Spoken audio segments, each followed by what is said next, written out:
A gente quer muito que as coisas aconteçam de forma milagrosa. Ah, a guerra acabe de forma milagrosa, não.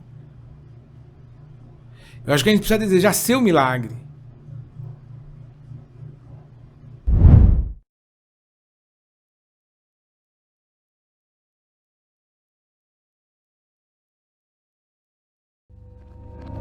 Fala pessoal, tudo bem?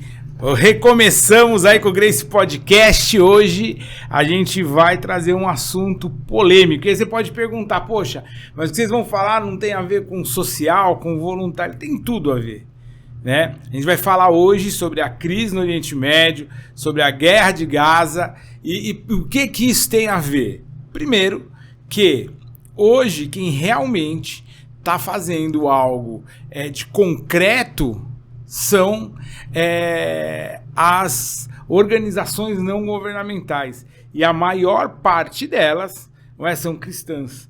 Visão Mundial, Missão Portas Abertas, Exército da Salvação, entre outras. E aí o que a gente vai fazer aqui hoje é conversar um pouquinho sobre isso, mas também trazer um entendimento sociopolítico ou geopolítico e também bíblico sobre o que está acontecendo em Israel. Tava conversando agora com o Diego e a gente estava até falando da moça que estava com a bandeira de Israel lá no comício, na manifestação, e perguntaram por que ela estava com a bandeira, e ela falou que porque Israel era cristão. Então a gente vê que existe uma falta de entendimento. Primeiro, geral, né? Existe muita gente com opinião, mas pouca gente que entende a questão geopolítica ali da região, da faixa de Gaza. E quando a gente traz ainda para aspectos bíblicos e teológicos, isso fica pior ainda, né? E eu estou aqui hoje com o Diego, que é pastor, teólogo, ele é advogado e ele tem se especializado muito nas questões políticas, né, Diego? É isso aí. É um prazer estar aqui, né, para falar a respeito de um assunto muito importante. É um assunto que também eu fico olhando nas redes sociais, Maurício. Eu vejo tanto de informação que derrama-se na sociedade, sabe? E as pessoas realmente têm essa dificuldade de compreender e reproduzir, né? E de interesse de querer dedicar tempo de estudo, de dedicação mesmo, para poder você ter mais informação sobre o assunto. E uma das fontes, a principal fonte também é a Bíblia, né? As pessoas gastam pouco tempo lendo a Bíblia, infelizmente até os cristãos, né? O pessoal dentro da igreja tem pouco contato com as escrituras. Isso é triste, porque a escritura ela é importante para poder revelar para nós o que está acontecendo, porque além de ser um livro histórico, é um livro profético. Então muitas coisas que estão acontecendo ali, as escrituras já nos alertaram, né? Já nos avisaram sobre isso. Então é importante a gente ter esse contato, ter essa disposição de estudar, de realmente buscar na escritura, pedir revelação a Deus para que realmente a gente consiga ter um esclarecimento sobre o que está acontecendo. É isso. Cara, você sabe que assim, tava até pensando sobre isso ontem, hoje, e é uma coisa que é a perseguição do povo judeu, ela não é algo novo. Novo que eu falo, começou com os nazistas, né? Os judeus, eles desde sempre, eles foram odiados e muito perseguidos. Na Europa, a vida deles nunca foi fácil. Então a gente vê, mas judeu é tudo banqueiro. Mas por quê? Cara, na Europa, eles eram proibidos de ter propriedade, eles não podiam comprar propriedade. Eles tinham horário para sair nas ruas. Então, quando a gente vê o gueto de Varsóvia, o gueto não sei o quê, a gente acha que é muito ligado ao Holocausto. Não. O primeiro gueto foi o gueto de Viena. E veio muito antes da Primeira Guerra Mundial. Então, os judeus eles não podiam trabalhar. As pessoas eram proibidas de contratar judeu. E aí, quando começa a questão do mercantilismo, capitalismo e tal, essa questão bancária, ela era vista com maus olhos, né? Porque era a profissão da usura. Porque você pegava, cobrava juros e tal. Então, isso o judeu podia fazer. Trabalhar com a usura, ele poderia. E aí eles foram se especializando nessas questões bancárias, né? E aí, pensando nisso, por que você acha que sempre teve essa perseguição com os judeus? Então, essa questão da perseguição, justamente porque é um povo, né, que sempre conseguiu manter ali a sua tradição, independente do lugar que estava plantado. Por exemplo, se eles saíssem daquela região, né, se a gente pegar a época ali que eles saíram do Egito, estou indo lá atrás, tá? Saíram do Egito, foram lá, né, ocupar a terra, e depois ali Deus foi, através de Moisés, levando para eles ali, né, o que eles tinham que fazer referente a práticas diárias, né, de saúde, de alimentação. Então tudo isso contribui para que eles tivessem a cultura própria, e eles conseguiam realmente levar isso para onde eles iam, né? Se eles saíssem dali daquela terra do Oriente Médio ali, de Israel, para poder ir para a Europa, eles iam levar a tradição deles. E aí eu creio que uma das coisas que incomodavam muito as pessoas ali era justamente, por exemplo, você pega na época acho que é a peste negra, né? Eu conversei uma vez com um judeu e ele falou, olha, você sabe por que morreu pouco judeu naquela época? Porque o judeu, ele conservava o hábito de lavar as mãos. Para poder realmente se alimentar. Então, teve o índice de morte menor na questão dos judeus. Então, na época que a Europa estava vendo uma epidemia. E fora isso, outros princípios que os judeus carregavam, que eram os princípios financeiros, de você ser fiel, de você realmente dar ali o dízimo, né? A questão financeira. Então, eles são muito certinhos com essa parte, eles cumprem bem. Então, a questão de lembrar de Deus em muitas ações. Então, óbvio que isso vai destacando o povo, por mais que seja em outro território. Então, vai destacando eles. E ali gera um incômodo. Se imagina hoje, você mora num bairro, né? Você mora num bairro ali. Aí você está ali, o seu bairro tem uma infraestrutura, você tem uma casa igual a de outras pessoas, e aí vem um vizinho diferente. Aí esse vizinho chega lá, começa a quebrar os paradigmas da vizinhança, mas não de uma maneira negativa. Ele chega ali, a casa dele, ele pinta a cada 6 meses, ele faz a manutenção, ele começa a prosperar, a casa dele começa a se desenvolver, e aí as pessoas começam a olhar ele com um olhar diferente. Falam, pô, por que esse cara realmente está desenvolvendo tanto assim e a gente não? Então eu creio que uma das coisas que gerou essa diferença, essa perseguição, foi justamente as coisas específicas do povo judeu. Esses valores que são inegociáveis, né? Isso. Mas olha só, eu acho que tem um outro ponto. Eu vou falar a frase de um alemão e você vai me falar quem é esse cara. As sinagogas têm que ser queimadas. Não deem trabalho aos judeus. Se for necessário, todos eles têm que ser mortos. Essa etnia precisa ser exterminada. É de um alemão essa frase. Quem é esse alemão? Foi Hitler. Martinho Lutero. Martinho Lutero, ele entendia que você tinha que acabar com os judeus. E aí, pensando, pô, mas da onde que ele tira isso? Ele tem que entender que Martinho Lutero, ele era um padre católico romano, que ele começa a perceber algumas heresias dentro da igreja e ele cria um movimento separatista. Na verdade, ele cria primeiro alguns tratados que eram mais filosóficos do que teológicos até, e daquilo que depois vira um movimento separatista. Mas ele tinha toda a base dele no catolicismo romano. E uma coisa que era bem complicada pro romano era o judeu, por causa disso. Inclusive, esse fato dele só ter um único Deus. Então teve muito imperador romano que deu uma pirada com isso. Como que esses caras vão ter outro Deus e a gente? Igual o Nabucodonosor, né? E a questão, sabe quando Daniel ele pega e fala assim, ó, eu não vou me contaminar lá quando eles foram dominados pela Babilônia. A gente traz isso muito para a questão religiosa, mas havia um senso político naquela decisão de Daniel.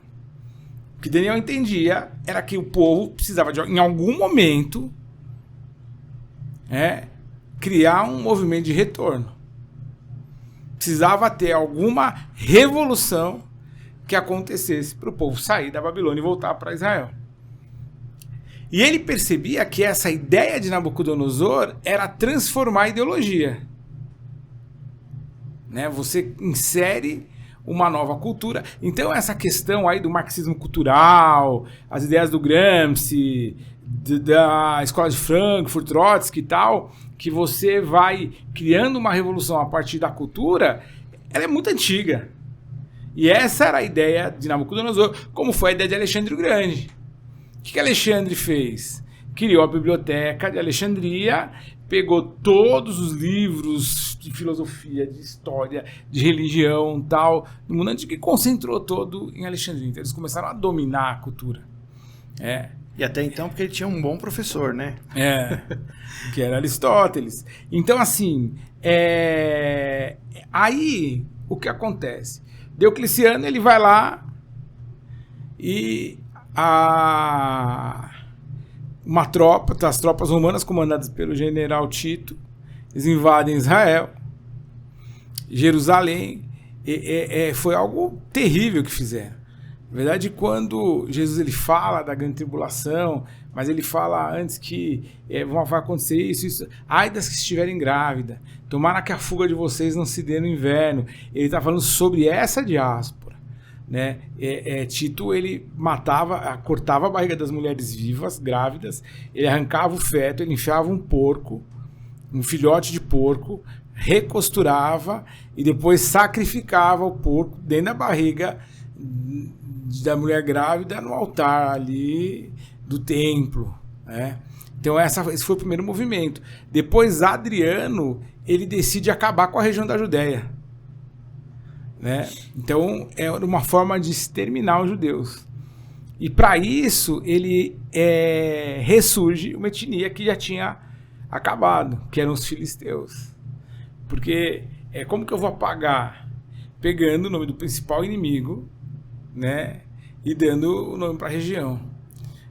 Que Filisteu Filistia é Palestina, né? E os filisteus, porque os filisteus na verdade eram como o povo dos mares, né? Então eles começaram primeiro atacando o Egito e atacaram duramente o Egito até que Ramsés II ele consegue fazer uma ofensiva, aí eles mudam, eles vão para a região ali da Jordânia e eles já estabelecem ali Gaza, são 5 cidades. A principal delas é Gaza, e aí eles começam a avançar contra os judeus ali. Que na verdade o povo de Israel, já as 12 tribos ali, elas estavam ainda ativas. E eles ficam essa guerra até mais ou menos 2000, 1000 e pouco depois, antes de Cristo, onde Davi consegue transformar os filisteus em vassalos de Israel, e depois com o avanço sírio e babilônio, os filisteus são exterminados. Né? Então, quando o Constantino ele cria o catolicismo romano, como que ele ia fazer, além do sincretismo religioso que ele estava criando, como ele ia fazer para convencer as pessoas a irem para uma religião? Que sentido tem eu ser de uma religião onde os fundadores dessa religião mataram o cara que criou essa religião, né? Então começa uma narrativa, né, que foram os judeus que mataram Jesus. E isso traz um problema muito sério, porque não foi só Lutero. Na verdade, mesmo na Reforma, Calvino se demonstrou muitas vezes antissemita. O que eu sempre confundo o nome dele, mas é o Zwingli, né? E Lutero, e a maior parte dos reformadores eram antissemitas, porque eles tinham essa ideia de que foram os judeus que mataram Jesus, né? E sobre isso, o que você pensa? Olha, essa questão, como você disse, né? Estava muito enraizado na cultura da época, né? Eu voltando lá para aquilo que eu disse, né?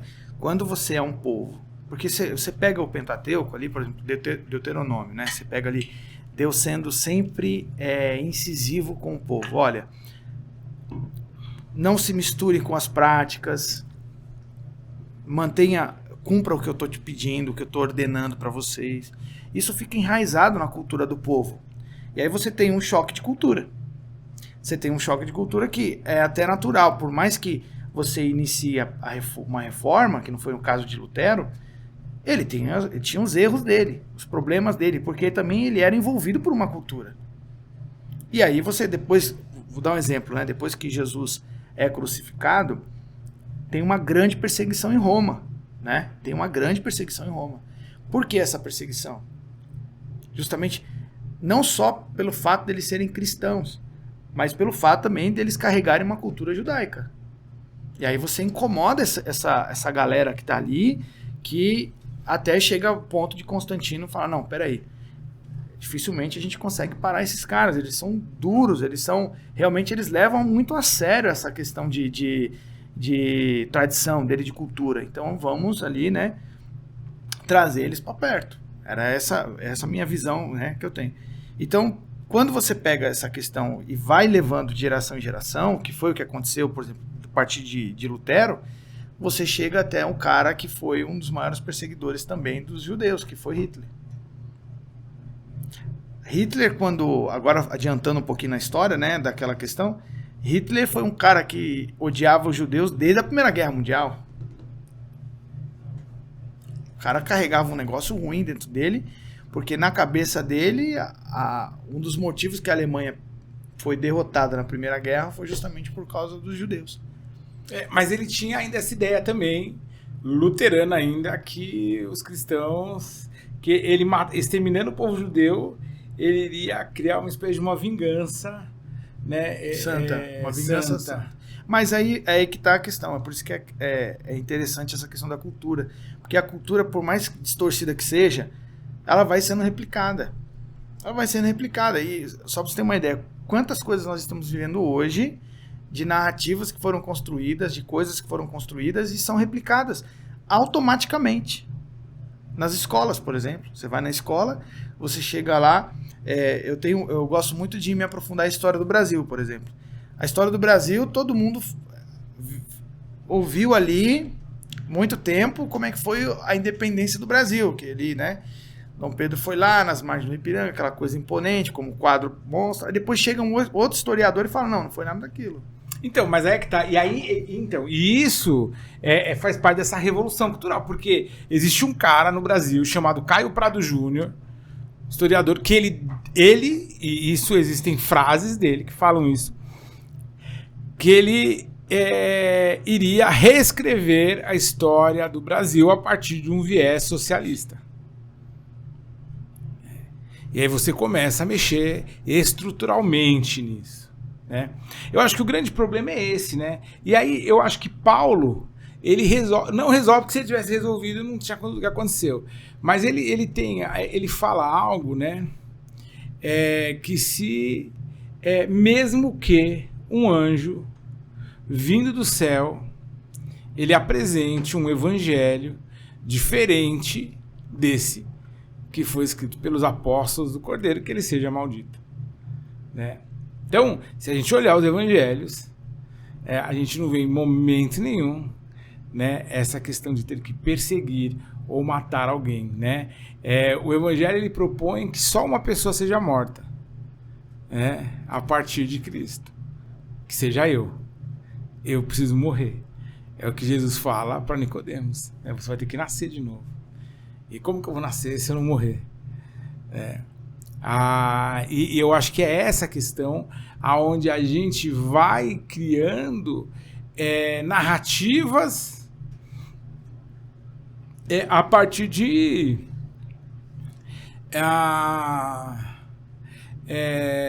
pensamentos muito pessoais, né? Porque sabe que o Plínio, o jovem, que ele relata lá, inclusive, a erupção do Monte Vesúvio e tal, depois ele vai ser governador de alguma cidade que eu não lembro onde é, e ele manda uma carta pro próprio Adriano, porque Adriano depois que persegue os judeus, começa a perseguir os cristãos. E virou uma carnificina, né? E é interessante porque entre as coisas que ele escreve, ele fala assim, o que esses caras fazem? Ele acha que está muito pesado o que estão fazendo com eles. O que esses caras fazem? Eles acordam na madrugada, os cultos eram de madrugada, antes de nascer o sol, e aí eles cantam músicas aonde eles colocam Jesus na posição de um Deus. Depois eles eles compartilham de textos e eles oram, né? Eles são muito pobres, Plínio fala, porque eles comem pão e tomam vinho, mas Plínio traz essa ideia de pobreza que existia entre os cristãos, porque eles misturavam vinho com água, para poder render o vinho, para que todos pudessem tomar. E é isso que mais deixa Plínio perplexo, porque ele fala, cara, só que assim, ó, hoje, quem está cuidando dos nossos mendigos, das nossas viúvas e dos nossos órfãos são eles. Se acaba com eles, quem vai cuidar? Lembrando que Roma estava passando por um problema social muito grande, né? O que derrubou o Império Romano foi a fome. E aí Plínio fala, cara, esses caras que estão resolvendo o nosso problema social. E é isso que está dentro do coração, né? Inclusive principalmente do cristão, né? De você realmente ter essa sede de querer realmente resolver, né? De ir para essa área, né? E falando a questão dos judeus, voltando à questão da Europa lá, uma das coisas que chama muito a atenção é durante todo o período da história existe uma perseguição. Existe uma perseguição. E a Bíblia relata todas elas. Começou lá no Egito, né, quando o faraó ele viu que o povo já estava em grande quantidade. Tinha uma diferença neles. Eles conseguiam realmente... Eles estavam sendo prósperos por causa do crescimento, né? E ali chama atenção. Então essa questão aí, né, resumindo essa questão que a gente estava falando, do porquê que eles foram perseguidos e até porque alguns reformadores tinham essa visão deles, para mim está claro, e biblicamente falando é isso. É a diferença deles. Sempre tem um diferencial no povo. Sim. Que é um povo que foi escolhido por Deus. E é isso que eu ainda faço um apelo. Sempre quando eu converso com as pessoas, eu falo, gente, se aprofundem nas escrituras. Se aprofundem nas escrituras. Leiam, a gente tem muito contato com o Harold Walker, né, que a gente fala, e ele fala que o pai dele sempre falava para ele isso. Ele sempre ensinou pra gente. Leia a Bíblia toda e sempre. Esse é o lema. Se você ler a Bíblia toda e sempre, Deus sempre vai revelar algo para você. Então, fica mais tranquilo, vamos dizer assim. Não é fácil, mas fica mais tranquilo você... E é muito incrível, isso é fato mesmo, né? Eu procuro ler a Bíblia todo ano. E é interessante que, poxa, às vezes textos que você já passou N vezes por ele, quando você lê de novo, você tem uma outra interpretação ali daquilo. Ou não uma outra interpretação, mas parece que você tem um aprofundamento naquilo, né? O Francis Chan, que é pastor e escritor, né? Agora esqueci o nome de um livro que fez muito sucesso dele. Eu estou lendo agora um livro dele que chama Até que Sejamos Um, né? E ele fala isso, que toda a teologia, né, todo estudo bíblico e toda a teologia ou toda a ideologia bíblica, se ela tiver esqueci a palavra agora, mas se ela for unânime, né, ela é burra, né? E aí ele fala, hoje, na minha questão da eleição, eu posso falar que eu acredito 95%, aí outra 80%, mas não existe, né? Até porque a ideia, né, do cristianismo é conhecer e conhecer e conhecer até que você alcance o pleno entendimento, né? Pensando na guerra de Gaza e do que a gente começou a falar sobre os judeus, eu queria que você fizesse uma análise para mim da fala do presidente Lula, onde ele relaciona, né, os ataques ou os contra-ataques. Primeiro a gente precisa entender que o Israel está fazendo contra-ataques e não atacando. Quem ataca é o Hamas, né? Mas que esses contra-ataques eles são iguais ao Holocausto. Nossa, foi totalmente desastrosa essa fala. Totalmente desastrosa. Por quê? Né? Quando estourou essa questão desse atentado, né, pegou ali, né, o exército de Israel desprevenido, eles entraram naquela rave, isso aí já foi replicado, né, várias vezes. Eles foram ali, exterminaram todo mundo, que tem vídeo na internet aí que a gente vê, eles foram bárbaros, né, eles destruíram, mataram, fuzilaram pessoas, entraram em residências, fizeram barbaridades. E ali começou aquele período que as pessoas estavam querendo entender o que estava acontecendo. Só que existe uma coisa na sociedade hoje que é o quê? É ansiedade. E essa ansiedade, ela domina em todas as áreas, inclusive na formação de opinião. As pessoas estão ansiosas para emitir uma opinião. E é onde que as pessoas começam a criar narrativas falsas sobre um assunto. Elas não querem... hoje, assim, não é quem traz a verdade, é quem informa primeiro. Isso que é o triste. As pessoas estão dando mérito para quem traz a informação mais rápida, não mais precisa. Sim. Esse é o problema. E aí o que acontece? O presidente, quando fala isso, que ele afirma... E teve uma fala, Maurício, que ele colocou que eu achei pior ainda. Ele falou assim, nós precisamos acabar essa guerra de Israel contra mulheres e crianças. Poxa, peraí, Israel não está guerreando contra mulheres e crianças. Israel está se defendendo de um ataque que aconteceu e ele está ali. Eu sou muito... trazendo uma experiência aqui, é lamentável o que está acontecendo lá. Isso é lamentável. Isso a gente não tem nem o que discutir. Por quê? Porque, infelizmente, muitos civis vão morrer de um lado e de outro. Muita gente morreu inocente, sem ser soldado, sem ser terrorista. Infelizmente, isso aconteceu. Isso é prova, por exemplo, eu sou carioca, vim de uma comunidade do Rio de Janeiro. Lá tem muita guerra de facção. Então eu pude sentir isso na pele. Quando uma facção rival ela entrava dentro de uma comunidade, provavelmente tinha muita situação que inocente morria. Não existe lado certo, né? Hoje, muitas pessoas que defendem a fala do presidente Lula falam que a história, o tempo vai provar que ele estava do lado certo da história. E eu acho é uma frase burra demais, né? Porque não existe lado certo da história numa guerra, né?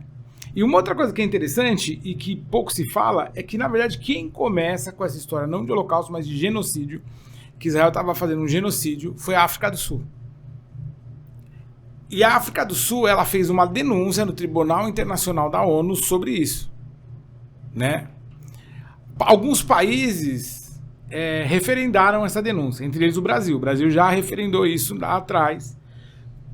Coreia do Norte, Venezuela, China. São países que, né, a gente... são questionáveis a integridade deles, inclusive o Brasil, infelizmente. O tribunal rejeitou esse pedido. Por alguns motivos. Um dos primeiros motivos é que os ataques que mais mataram civis foram desferidos por Israel, mas foram manipulados pelo Hamas. Então o Hamas estava usando a população palestina como escudo. E daí a você trazer essa ideia de holocausto é pior ainda, porque o holocausto foi algo aonde o Hitler, na Alemanha nazista, ela decidiu que iria exterminar os judeus, né? E assim, então os judeus, eles eram arrancados dos seus locais de trabalho, eles eram presos, você criava sistemas de morte em massa, Acho que as pessoas precisam ler, por exemplo, a Hannah Arendt, né? O livro dela, né? O Julgamento de Eichmann em Jerusalém. Onde o Eichmann, ele era um burocrata que ele escolhia quem ia morrer.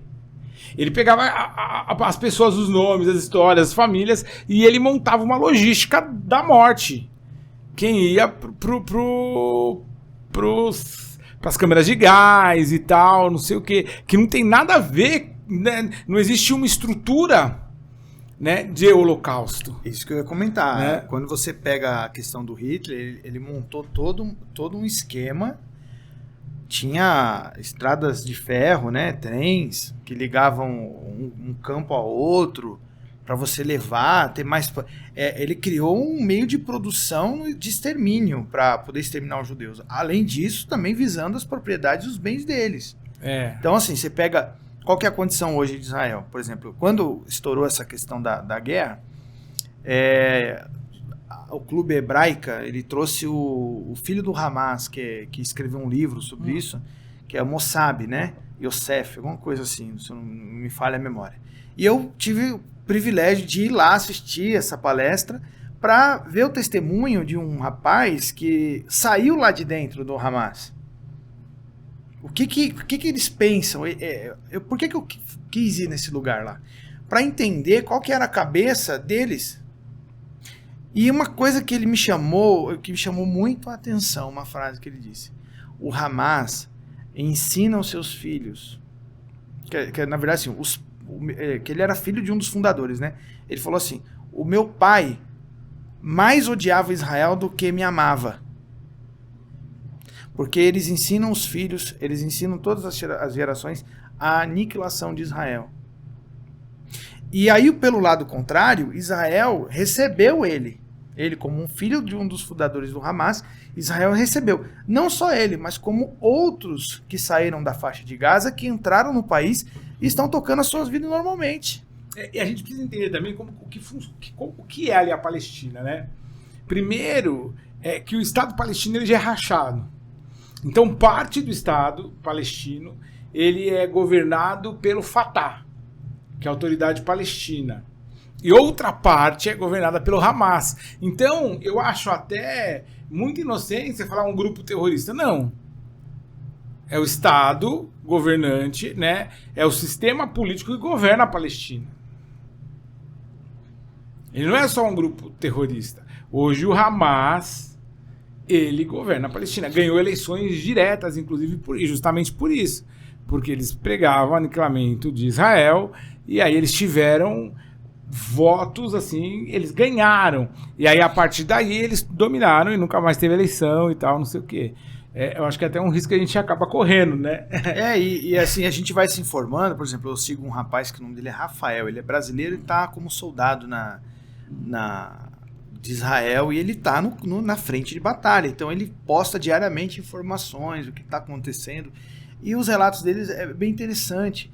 Como no campo de batalha, o Hamas usa, né, de subterfúgios assim, e de estratégias totalmente malignas, de realmente pegar crianças. No dia que eu fui na palestra, Maurício, me chamou muita atenção assim, ó, eles tinham sequestrado um monte de gente, né? Você lembra disso?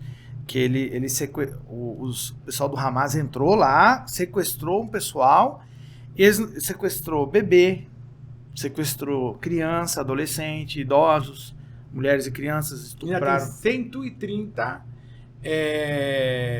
israelitas que estão presos, né, pelo Hamas. Na verdade, parece que 20 já morreram, mas não entregaram nem os corpos deles, então não se sabe ainda. Então, só nesse primeiro atentado do Hamas, foram 1.200 mortos em Israel e 130 pessoas foram presas, né, e mortos a sangue frio, exterminados mesmo.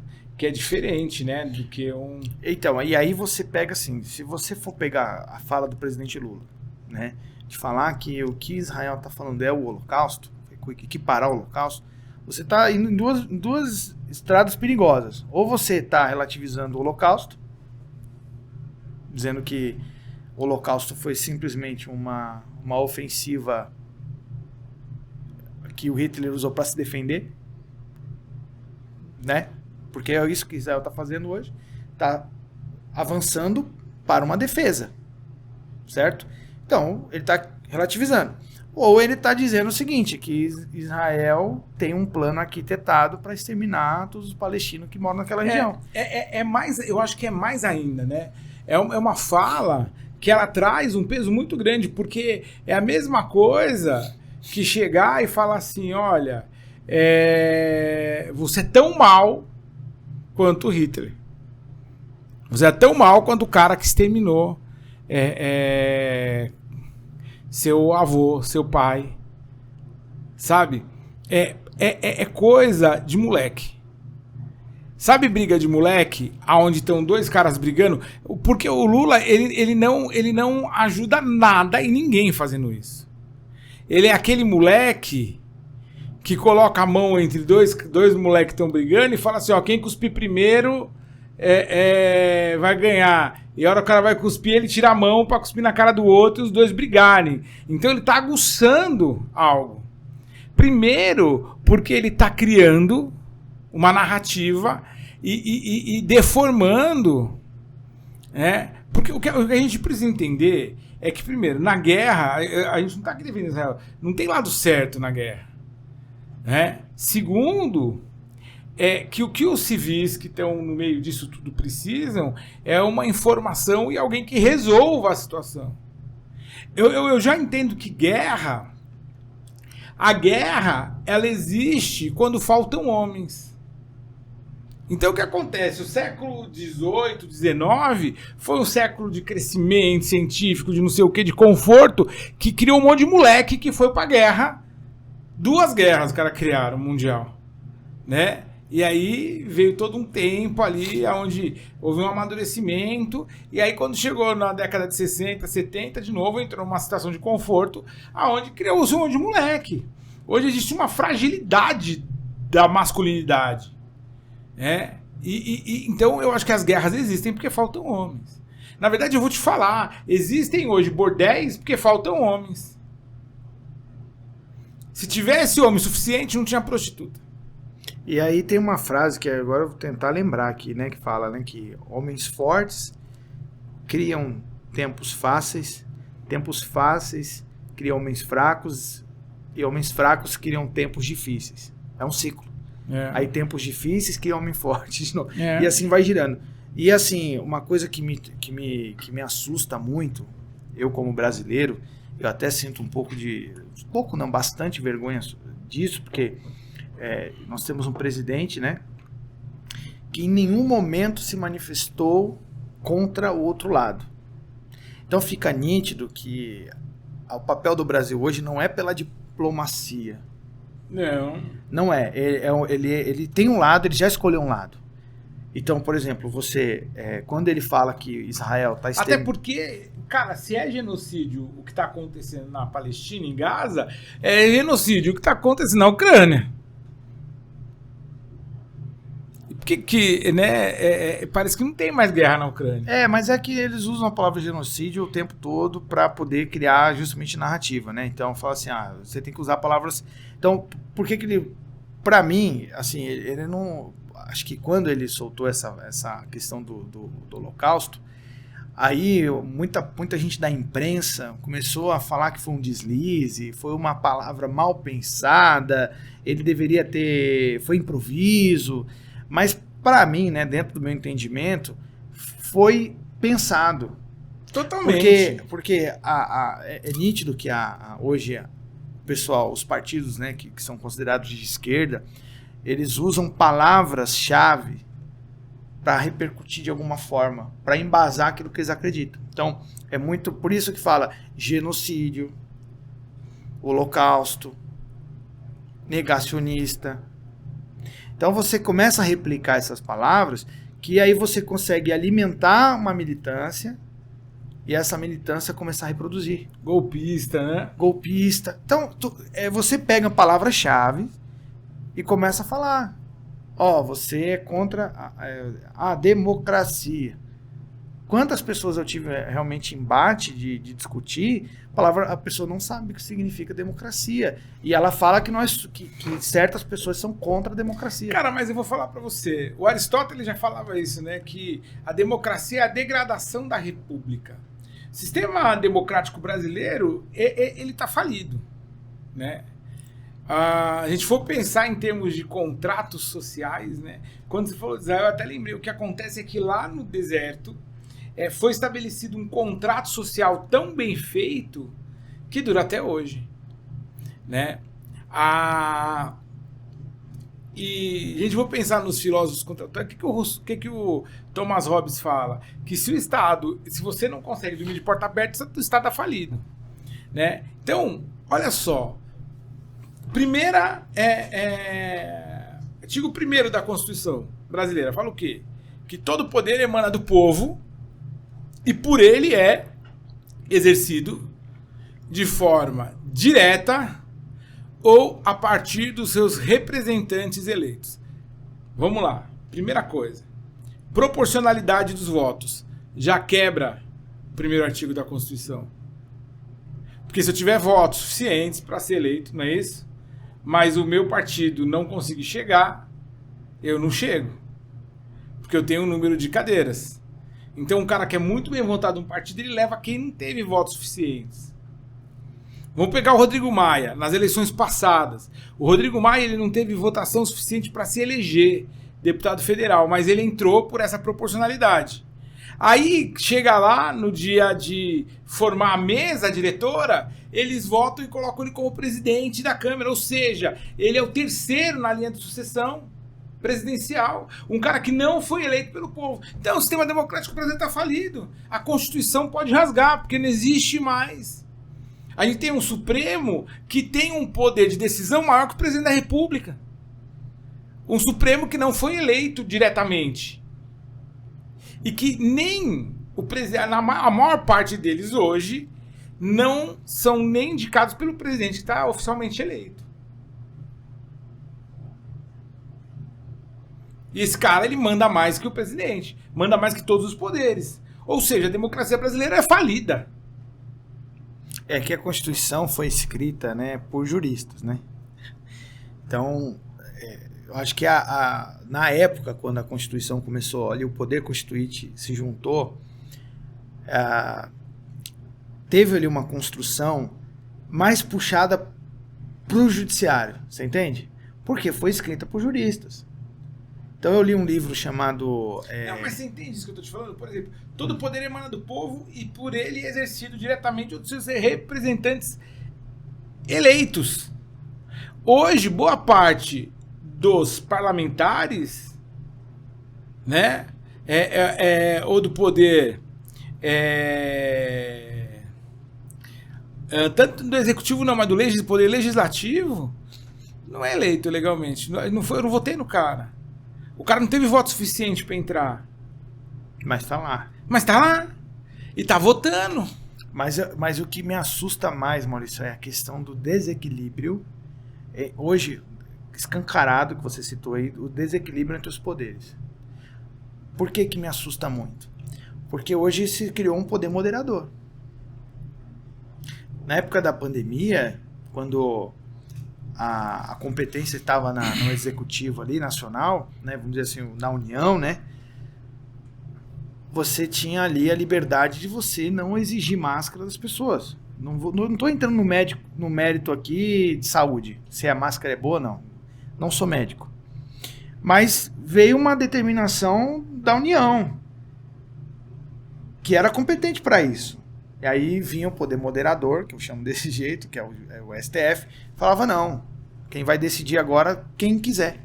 Então, se o município quiser decidir, decide, se vai fechar tudo, se fecha, se não fecha. Então virou uma bagunça. E essa bagunça, depois o que aconteceu? Como colou naquela época, passou, ninguém falou nada, ninguém reclamou, o povo não foi na rua reclamar, hoje a gente acontece isso. Por exemplo, você pega a questão do PL aí que morreu lá na Câmara, o PL das fake news, que responsabilizava as plataformas digitais e tinha que, sem mandato judicial, pedir para tirar das plataformas. existia um PL da censura, que o pessoal chamava. Esse PL caiu. Veio uma resolução do TRE agora? Dando poderes para que se, na eleição agora desse ano, que se eles quiserem, eles vão lá, vão mandar uma notificação para a plataforma digital, a plataforma digital vai tirar. Mas é tudo assim, cara, vamos lá, teve o plebiscito das armas.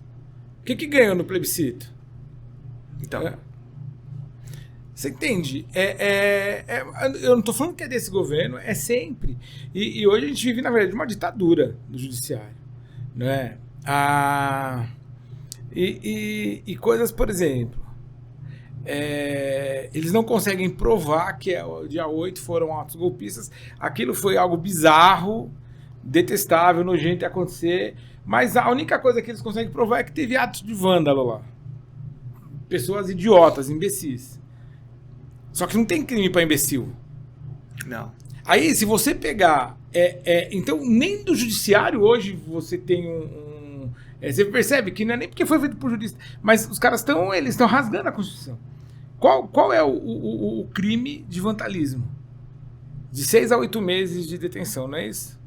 Não lembro. Mas eu acho que é isso. É pequeno. Não é nada Ou grave. seja, já até caducou. Eles não julgaram, já caducou e os caras estão presos, ó. Teve um... Aí, olha só. Eu tava conversando com uma pessoa de um cara que foi preso por tráfico. O cara já saiu dia do carnaval, mano. E aí, mudaram a data. Ó, vai ter a saidinha do carnaval, só que a gente não vai falar que é a saidinha do carnaval. Então, a partir dessa semana que vem agora, vai sair uma porrada de preso. Por quê? Entende? São esses desmandos. Você falando da saidinha aí, outro exemplo, que aprovou lá no Senado, na comissão do Senado, aquele PL que acaba com as saidinhas, que é do secretário de Segurança, né, o Derrite, quando ele era deputado federal. Aprovou, já tá tudo, vai voltar pra Câmara, provavelmente aprove na Câmara. Por quê? Porque é um anseio do povo. O povo não quer mais, porque, por exemplo, quando é época de saidinha, final do ano todo, por exemplo, Natal. Olha a situação. Natal inverte o papel, a gente fica preso. Porque a gente não pode sair, por exemplo, se a gente for visitar um parente, a gente tem que tomar cuidado com o horário para voltar, porque a gente volta num determinado horário e fica com medo, porque o pessoal que está na saidinha vão continuar cometendo crime, já está mais que provado isso. E aí o que acontece? Um PL tão importante desse, que está tendo uma cobrança forte no Congresso para ser aprovado, já começa a sair aí, ventilar, que provavelmente ou o presidente vai vetar, e se o presidente sancionar, o STF derruba. E aí? Como é que pode? O anseio do povo não está sendo... É isso. E você sabe que, na verdade, eu acho que a gente pensando nisso e voltando até para a questão de Gaza, né? Então, o que acontece? Nem Israel, nem o restante dos árabes, eles tinham domínio sobre a região ali da Judéia, que depois Roma transformou em Palestina. Foi território otomano, foi território... até que a Inglaterra tomou posse ali. 45, a Inglaterra decidiu que ela ia devolver. E em 47 ela propõe para a Organização das Nações Unidas criar um plano de devolução, onde ela ia seguir exatamente o que era lá atrás. A parte norte ia ficar com a Palestina e a parte sul com Israel. Os árabes não aceitaram. Nem o Egito, nem a Jordânia, nem a Síria, nem alguns países árabes, nem a OLP, que já tinha uma organização para a libertação da Palestina, como tinha, né, um governo que não era oficial, que era de Israel lá, né? Então era o Arafat e o Davi Ben-Gurion. O que acontece? Aí em 48 chegou o prazo que a Inglaterra ia sair fora, Israel vai lá e proclama a independência. E começa uma série de atentados por parte dos árabes contra Israel, porque eles não aceitaram. Eles queriam que ficasse tudo para eles. Em 67, né, os caras resolvem, então, exterminar Israel. O Egito, a Jordânia, a Síria, o Irã, esses caras se reúnem, 7 países, falavam, vamos destruir Israel. Israel estava numa situação de tão desvantagem, né?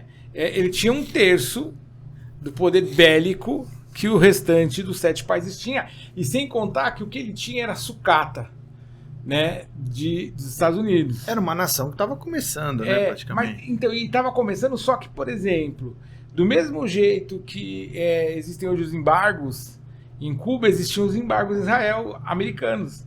Os Estados Unidos foi um país que também foi contra a implantação do Estado de Israel. E tinham embargos sérios. Então, o que eles tinham era sucata da época da Segunda Guerra. Aviões que tinham canhões, não tinham mísseis e tal, que iam totalmente contra qualquer estratégia militar. Os canhões... Só que o que eles foram fazendo de 45 a 67? Eles foram tunando. Eles foram fazendo gambiarra, puxadinho nos aviões e tal. E transformaram os aviões assim em equipamentos mega potentes. O que acontece? Quando eles se viram cercados pelos 7 países, o Davi Ben-Gurion, que era o primeiro-ministro de Israel, ele chama um cara que já tinha conquistado como comandante a guerra... esqueci agora, que também era ali numa região, que era o Moshe Dayan, né, o do tapa-olho, sabe quem é? Sim. Moshe Dayan, me colocou o cara como ministro da guerra. E o Moshe Dayan, eles tinham acho que 50 aviões. Só o Egito tinha 400 aviões. E eles decidiram que eles iam atacar todos os hangares e toda a força aérea desses 7 países. Antes disso, eles ligaram pro presidente da Jordânia lá. E falou pro cara, ó, não entra na guerra. Mas os caras falaram, não. E aí eles saíram de madrugada e acabaram, cara, com todos os aviões. Eles tinham 50. Eu acho que eles perderam 6.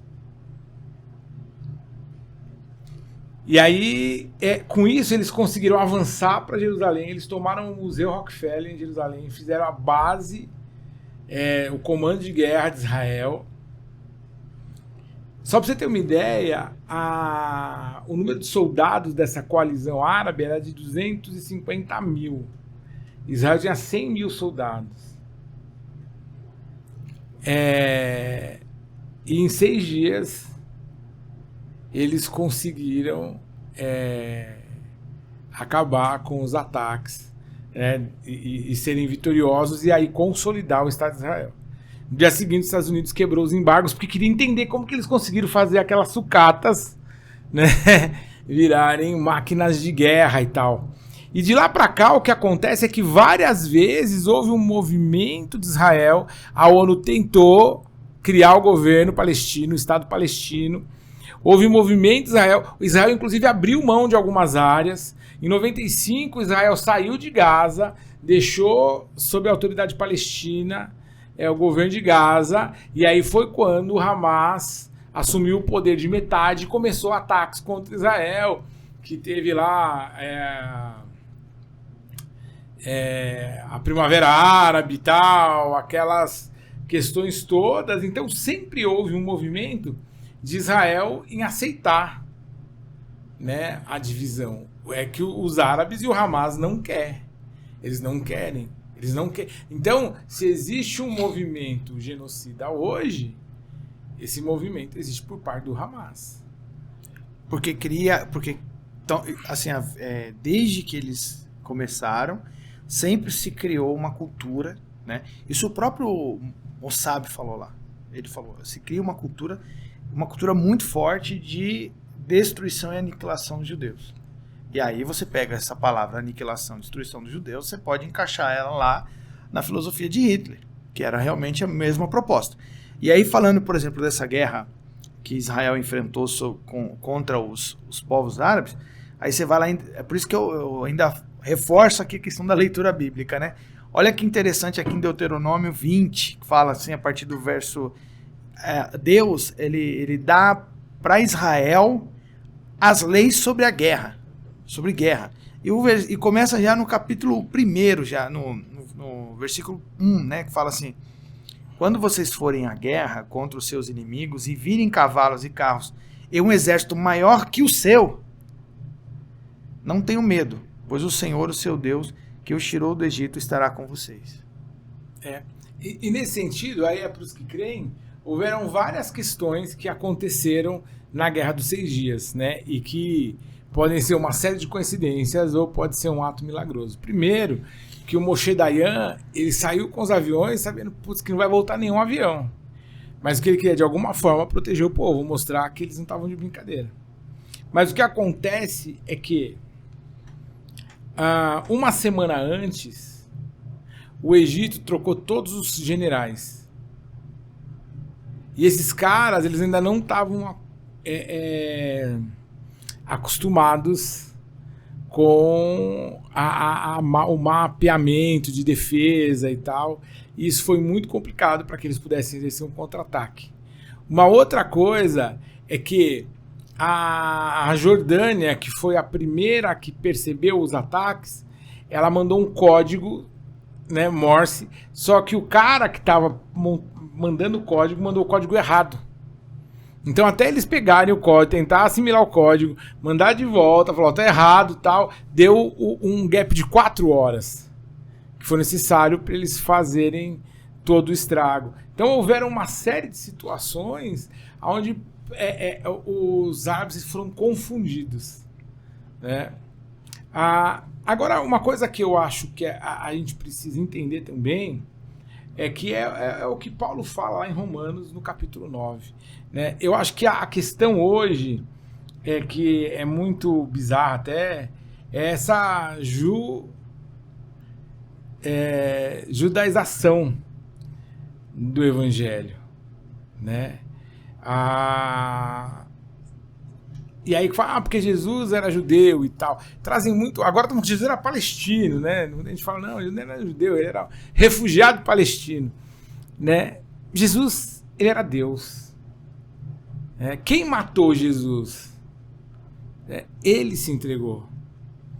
Se a gente for pensar e a gente quiser arrumar um culpado, todos quiseram matar Jesus. Os judeus quiseram matar Jesus, os romanos quiseram matar Jesus. Mas tinha uma série de caras que viveram milagres, tinha um monte de comedor de peixe e pão gritando, solta Barrabás. Nós matamos Jesus. É isso que eu ia falar agora. O Dostoiévski, eu não sei se já leu o livro lá, dos irmãos Karamazov, né? Tem o grande inquisidor, um irmão propõe para o outro, né, que Jesus volta na Espanha do século XV e tal, e ele começa a ser Jesus, e o que o cardeal espanhol faz? Prende Jesus e mata. Né? Tem uma frase que eu acho incrível, né? Ele fala, quem é você para vir aqui estragar o que a gente levou 1500 anos para construir? E é isso, né? A gente tem que orar por Israel, sim. Paulo, ele fala, né, que a gente que Jesus veio para os judeus, né? Veio para os que eram seus, de uma profecia, mas eles não o receberam, né? Então a todos quanto receberam deu o poder de serem feitos filhos de Deus. A guerra, ela nunca tem um lado positivo. A guerra nunca é boa. E o que acontece é que a gente precisa parar. Eu acho que o grande problema é que a gente às vezes reclama dos governos que ficam sentados em salas com ar-condicionado tentando resolver um problema de guerra de um país onde está morrendo gente ali dos dois lados. E eles tratam como algo que é poético, né? E a gente faz a mesma coisa. Eu sempre costumo falar para a Lu o seguinte: o que a gente vai fazer com essa informação? Então, como o caso da menina lá, a cantora que denunciou a prostituição infantil lá no Marajó, né? O que a gente vai fazer com essa informação? E aí, fazendo alguma coisa com essa informação, eu descobri que em Mairiporã, cara, na região ali da Sabesp, Sete Quedas, é o lugar em São Paulo que tem o maior índice de prostituição infantil. O que a gente vai fazer com essa informação? É que a gente coloca assim, né? Quando a gente recebe algo, né, de informação, uma notícia ruim, a gente tem a primeira coisa, a gente fala assim: por que, Senhor? Primeira coisa, a pessoa fala: por que, Senhor? Porque quando ela quando ela usa essa palavra por quê, ela tá dizendo terceirizando. Terceirizando. Você tá dizendo por quê? Tipo, você tá se colocando imóvel. Porque você quer entender. Mas na verdade o ideal para nós é quando chega uma informação dessa ou qualquer outra, é para quê? Porque o para quê te coloca numa ação, te coloca numa direção. Para que eu tô sabendo disso? É para tomar uma atitude, para me movimentar. Seja qualquer movimento, por exemplo, eu não vou pegar aqui uma bandeira branca e vou lá na faixa de Gaza ficar para acabar a guerra, não tenho esse poder. Mas o que eu posso fazer? Você entende? O que eu posso fazer? Deus vai me dar consciência. Em Provérbios em Provérbios 4, fala o seguinte, que se o sábio puder dar um conselho, ele dá um conselho. Use a sabedoria para obter mais sabedoria. Perdão. Para obter mais sabedoria. Então o que acontece? O que falta no povo é justamente esse senso de responsabilidade para falar: não, peraí, o presidente ele teve uma fala infeliz. Estou voltando aqui à questão do presidente. Eu vou ficar ali, né, nas redes sociais xingando o presidente, eu vou ficar ali nas redes sociais debatendo com pessoas que pensam diferente do que eu? Não. Eu vou simplesmente pegar ali um grupo pequeno de pessoas e vou levar o quê? Conhecimento para elas. Eu vou me esforçar para primeiro adquirir conhecimento, para depois eu passar conhecimento para elas. Nós que somos cristãos, o que nós podemos fazer? Orar. Eu vi lá uma imagem horrível, foi ontem, chegando ajuda humanitária de paraquedas, o povo ali se aglomerando numa praia, né, gente morrendo, não sei se foi pisoteada, o que aconteceu, mas isso entristece o nosso coração, independente de quem seja. Mas aquele pessoal ali, porque outra coisa também, né, virou um fla-flu, né? Sim. Virou um fla-flu. Não, eu sou a favor de Israel, todos os palestinos ali têm que morrer, porque não sei o quê. Aí quem é do lado da Palestina, todo judeu tem que morrer. O povo já entra nesse ritmo. Mas todo mundo quer lá. Não, tem gente que tá ali na região da faixa de Gaza que não é terrorista. Que não é gente ruim, que não é gente que tá querendo a aniquilação de Israel. Ele simplesmente tem medo de morrer e fica quieto.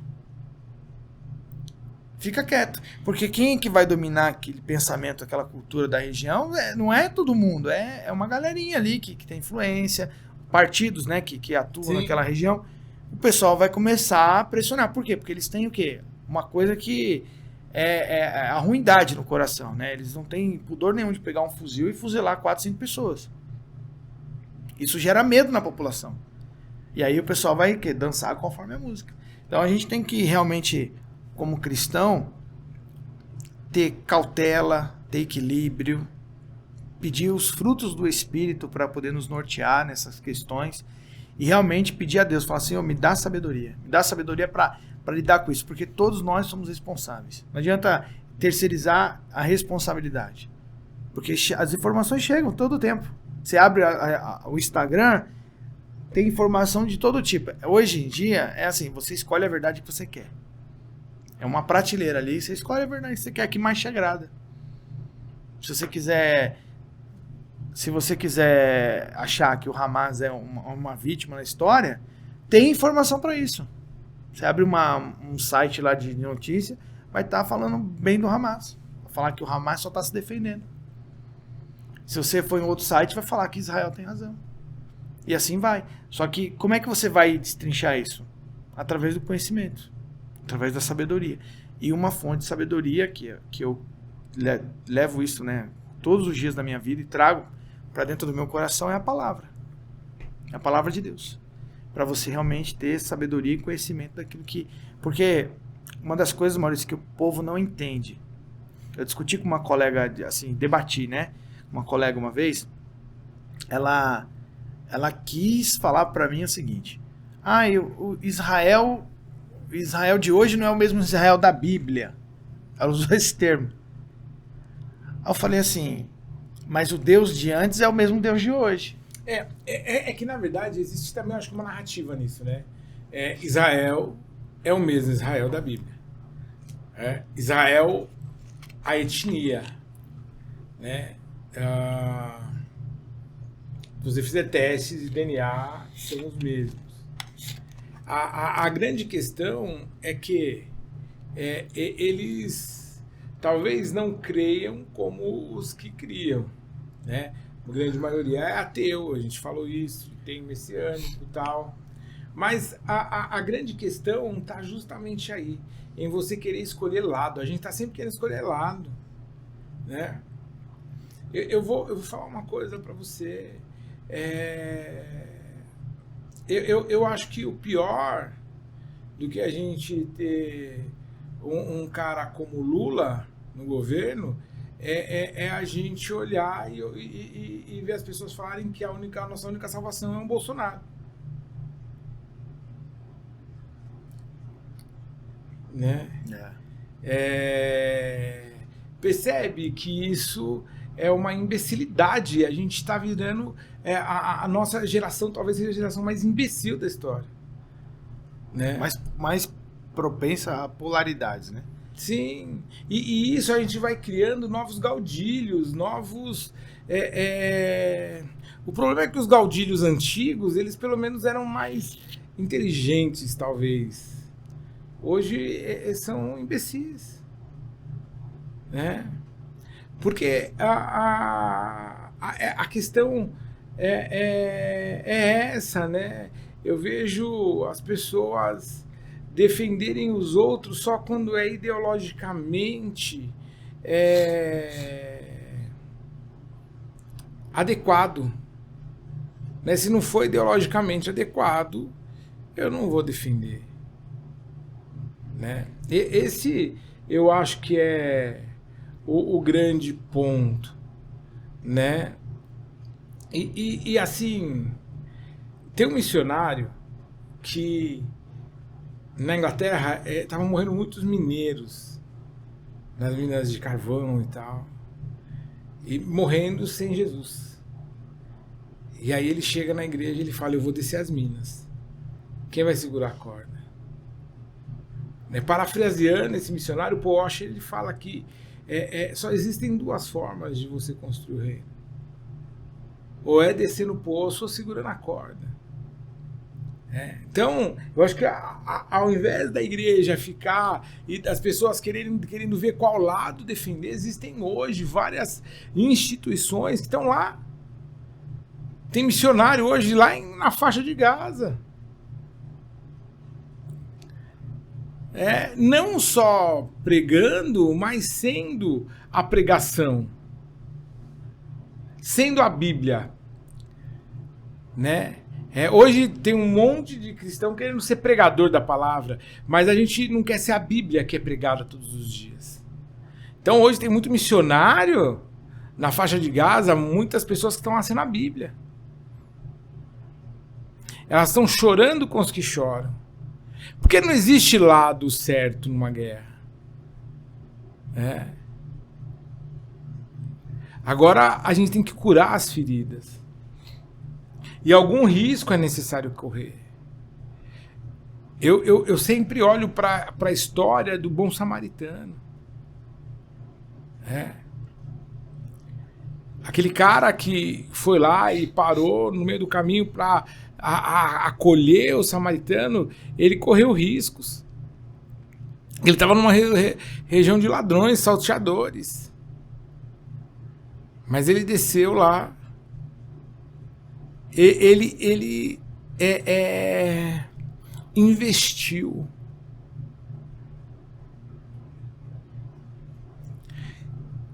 Ele investiu no reino. Ele investiu na vida daquele cara.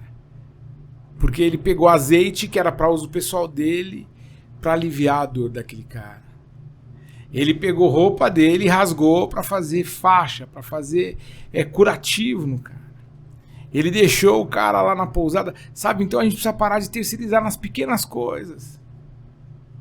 Nas pequenas coisas a gente precisa parar. Ontem, Deus falou comigo de uma forma... Então, assim, do comum a gente tem que trazer para aquilo que é extraordinário. A gente ia fazer uma ação ontem, né? Um dos meninos lá da casa, que já passou pelo processo, ele tá casado, ele tem um filho, nasceu a filhinha dele, e a gente ia fazer lá a dedicação da criança. E aí eu falei pra ele, mano, eu vou mandar um Uber aí te pegar. Só que aí eu falei, não, poxa, por que eu vou terceirizar isso? Porque a ideia não era fazer uma consagração, um ritual apenas. Mas ele falou, a gente é família. Nós nos pertencemos. Sua luta é minha luta. E aí a gente foi lá buscá-lo, sabe? Teve uma outra situação que a gente foi fazer uma visita também pastoral. E a gente viu as necessidades da pessoa. E eu falei, amanhã eu vou pedir para uma pessoa passar no mercado, comprar algumas coisas, trazer para você. O que tá faltando hoje?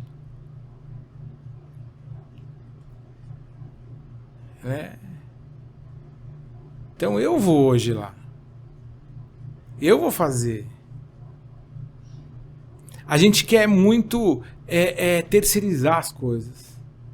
A gente quer muito que o governo resolva a nossa vida.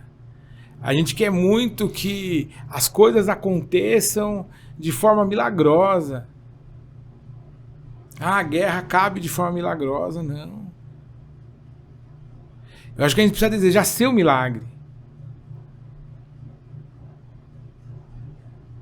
Porque ao nosso redor, Maurício, tem muita gente em guerra. Sabe, umas coisas que eu tenho percebido isso, que as guerras explodem, né, essas guerras pontuais que está acontecendo na faixa de Gaza, que está acontecendo lá na Rússia contra a Ucrânia, e muita gente sofrendo. E ao nosso redor tem muita gente em guerra, muita gente com desejo, sensação de suicídio, vontade de se matar, de tirar a vida. E é justamente isso que está falando, sabe? A gente sempre quer, esse acho que é o mal do cristão, querer que os outros façam aquilo que a gente pode fazer, que a gente pode realmente ser um instrumento. Eu sei que a gente comenta aqui sobre várias coisas, isso é normal, a gente vai, porque a gente quer levar o que a gente pensa para talvez ser uma luz na cabeça das pessoas, para que as pessoas saiam dessa zona de conflito interno por causa de excesso de informação. Porque você imagina, tem muita gente nesse momento que a gente está conversando aqui, que está absorvendo um monte de notícia negativa. E aquilo está fazendo mal para ela. Aquilo está fazendo mal, aquilo está atormentando a cabeça dela. Porque a vida dela já está uma guerra. E ela só está unificando guerra. Ela já está em guerra. Aí ela ouve sobre a guerra na faixa de Gaza. Ela ouve sobre a guerra na Ucrânia. Ela ouve sobre rumores de guerra em outro lugar. E ali vai... E aí qual que é o papel da igreja? Ser essa diferença que muitas vezes vai até incomodar as pessoas. Falando aqui do povo judeu, né? O porquê que o povo judeu era perseguido? Porque eram diferentes. O diferente incomoda muitas vezes. E a gente muitas vezes vai incomodar. Mas se a igreja não se posicionar para ser diferente, a gente também não vai ser a solução que Deus quer para a sociedade. Parar realmente de colocar no Estado a solução de todos os problemas. Porque a gente paga o imposto. Tudo bem. Eu já ouço muito isso, né? Ah, mas eu não vou dar nada para quem está precisando porque eu já pago imposto. Então, tudo bem. Aí você simplesmente terceiriza o negócio. Só que aí o que Deus quer é que você não é que você faça um negócio mecânico, ele quer que você tenha a experiência de viver aquele processo, porque quando você está ajudando alguém, você está sendo ajudado, você está sendo transformado. Você já teve a experiência, imagino, de orar por alguém. Eu tive a experiência de orar por alguma pessoa. E aí quando a pessoa chega para mim e fala assim, Diego, lembra aquele problema que eu contei para você? Eu falei, lembro. Cara, consegui resolver. Consegui. Existe uma transformação naquele momento muito mais dentro de mim do que na pessoa. Porque você vê o poder de Deus passando por dentro de você, como se você fosse um tubo. Tá passando aquela água. E aí passa. Então que possamos realmente, como igreja, Maurício, se levantar em oração para que os inocentes sejam poupados nesse conflito. Vamos orar pelos palestinos que são ali inocentes. Vamos orar por Israel. Vamos orar para que realmente essa perseguição, essa raiva que as pessoas têm do povo judeu acabe. Porque eu ia até comentar um negócio na hora que a gente estava falando sobre território. Eu acho que vai muito além de território. Apesar de Deus ser um Deus que trabalha em território, que ele falou, olha, eu vou te dar um território que é a herança de vocês. Deus falou isso pro povo. Então vocês vão habitar aquela terra de Canaã ali. Mas o que me assustou muito foi quando explodiu essa questão da guerra. O tanto, assim, tudo bem que não eram expressivas, mas eram tanto de manifestações contra o povo judeu ao redor do mundo. Ah, mas o antissemitismo, ele é gigante. Quer que eu te fale uma coisa? Preciso encerrar, mas eu vou te falar. Hoje está acontecendo uma diáspora, assim, os judeus eles estão saindo em massa da França por conta do antissemitismo. Pode pesquisar para você ver. E não é por conta de guerra, porque isso vem antes da guerra de Gaza. Então, esse antissemitismo, ele está incrustado. E aí o porquê? Aí fica a pergunta. O porquê? Qual que é o segredo desse ódio? Porque, por exemplo, se a gente fala que o antissemitismo está no mundo inteiro, a gente não está falando só de território. Porque antigamente... Aqui no Rio Grande do Sul, tem os neonazistas lá, em 2012, mataram 2 meninos, porque eles estavam com quepá. Acho que agora tem uns 6 meses que saiu o julgamento, mas mais de 10 anos depois, e ainda tem recurso, ou seja, não vai acontecer nada com esses caras. Então, aí fica a pergunta para você pessoa que está assistindo esse podcast, para nós também, uma reflexão. Muita gente que até está assistindo que não acredita na Bíblia, não acredita na palavra. O porquê esse ódio? Por quê? Porque muitos justificam que é territorial. A gente estava aqui primeiro e você entrou aqui. Essa é a discussãozinha deles. Muitos que falam sobre o assunto. Mas o que justifica essa raiva, esse ódio ao redor do mundo? Pelo povo, pela etnia, olha, o povo judeu.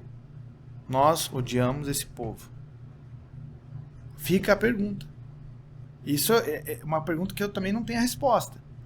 Mas eu tento buscar na Bíblia todos os dias, porque eu imagino que faz parte de um plano, e aí é uma coisa para quem realmente acredita, né?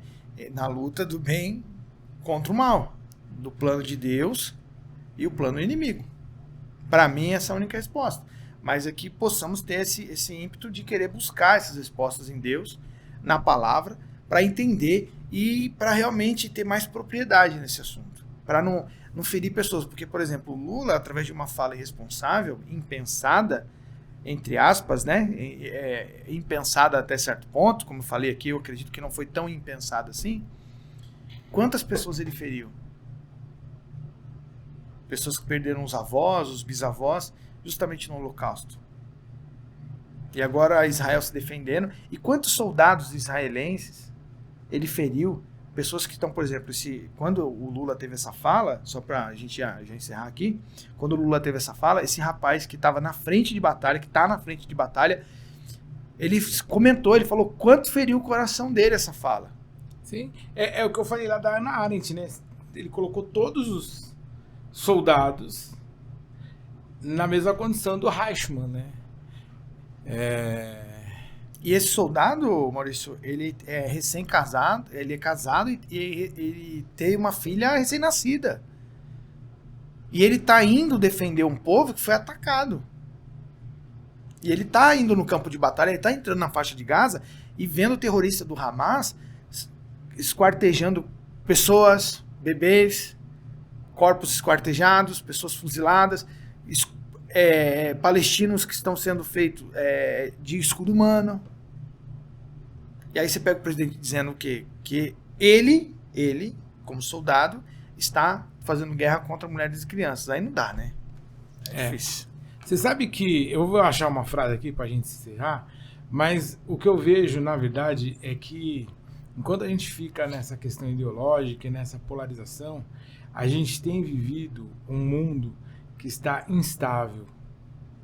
Instável economicamente. Ele está instável politicamente. E então a gente está vivendo um estado de guerra, né? Uma guerra ideológica, inclusive, né? E aí eu queria ler uma frase do Martin Niemöller, que ele é um pastor luterano que morava na Polônia. E ele fala assim, olha, um dia vieram e levaram meu vizinho que era judeu. Como eu não sou judeu, não me incomodei. No dia seguinte vieram e levaram o meu outro vizinho que era comunista. Como eu não sou comunista, não me incomodei. No terceiro dia vieram e levaram o meu vizinho católico. Não sou católico, não me incomodei. No quarto dia vieram e me levaram. E já não havia mais ninguém para reclamar. Porque, na verdade, o que a gente se esquece todos os dias é que nós somos humanos. E o que o pecado ele faz, o maior objetivo do pecado é nos desumanizar. Porque quando nós somos desumanizados, nós vamos deixando de ser aquilo que nós somos criados para ser. A imagem e semelhança de Cristo. E aí a gente vai se tornando a imagem e semelhança do pecado. E é isso que tem nos destruído. Quando a gente olha o outro como inimigo. Porque ele pensa diferente. É interessante que muitas pessoas falam, pô, você é comunista? Outros não, eu sou um extremista de direita, né? Porque a gente acaba criando pensamentos rasos, e defendendo, na verdade, o nosso ego, o nosso eu, porque a gente quer ser cristão, a gente quer ser reformado, a gente quer ser de direita, a gente quer ser de esquerda, mas o que Jesus nos chama é para não ser. O evangelho ele tem que ser a comunidade dos que não são. Fala, aquele que quer vir após mim, negue-se a si mesmo, tome a sua cruz e siga-me. O cristianismo ele precisa ser a comunidade dos que não são. Porque só não sendo é que a gente consegue ser uma unidade, a igreja, a noiva santa e imaculada. Se a gente não mudar essa expectativa e querer ser alguém, querer ser algo, achando que a terra é o nosso ponto final, a gente vai estar falhando miseravelmente. É verdade. E nós vamos estar morrendo e levando um monte de gente para a morte, né? O que eu faria se eu fosse a única pessoa com uma cuia d'água num lugar onde estava todo mundo morrendo de sede? Eu acho que é esse que é o papel da igreja. Obrigado, viu, Diego? Quer fazer alguma consideração final aí? Agradecer aí a participação, né? O privilégio de participar, de poder falar um pouco. Eu acho que essa iniciativa que a gente tem aqui, né? Sempre é valiosa, porque a gente está levando para as pessoas pensamentos, né? E talvez isso contribua numa linha de pensamento das pessoas e incentive as pessoas a buscarem mais, né? E eu penso assim, quando eu aceitei vir aqui falar, a gente fica sempre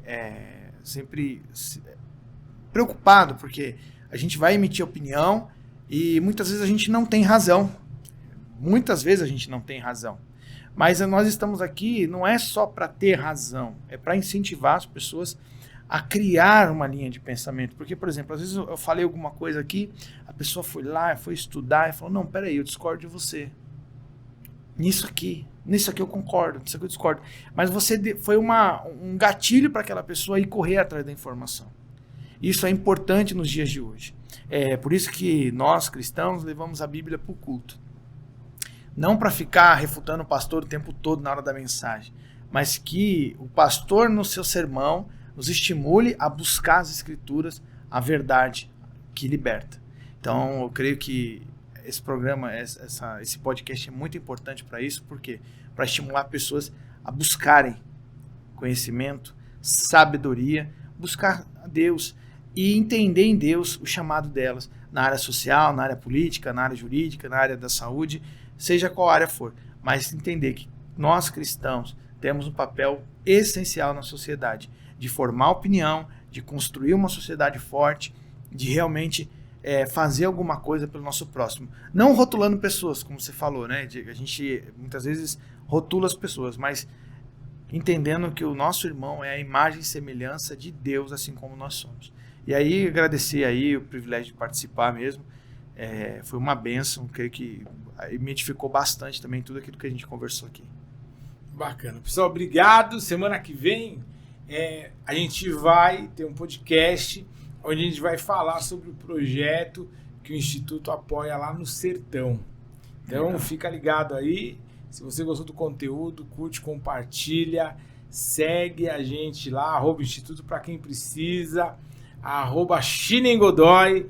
Você que quer gerar conteúdo, quer gravar alguma coisa, igreja, vai sair candidato aí, precisa de um estúdio, @Chinengodoy. Vai lá, segue ele, pergunta como funciona, vai ser bênção. Tá joia? Valeu, pessoal. Obrigado.